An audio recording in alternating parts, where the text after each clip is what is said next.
आयुष्यात आपल्याला दिशा दाखवणारा एक हात कायम आपल्या सोबत असतो, तो म्हणजे आपला बाप. बाप नावाचं मोठं झाड घरावर बहरलेलं, माथ्यावरती सावली धरून घरासाठी झुरलेलं. ऊन वारा पाऊस वादळ जरा देखील ढळत नाही.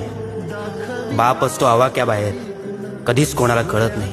खडूस वाटतो कधी कधी, चिडून जरब लावून जातो, शांतपणे डोळे फाडून जास्तीचाच भाव खाऊन जातो. वसखन येतो अंगावर म्हणून जवळ कोणी जात नाही. आईसारखे बापाचे गोडवे कधीच कोणी गात नाही. आईसारखी बापाला मिठी कधीच मिळत नाही, कारण बाप असतो आवाक्याबाहेर, कधीच कोणाला कळत नाही. बघा ना, बापाला सहसा कोणी मनावर घेत नाही. बापासाठी आपलं प्रेम कधी अनावर होत नाही. आभाळासारखा आपला बाप आपल्याला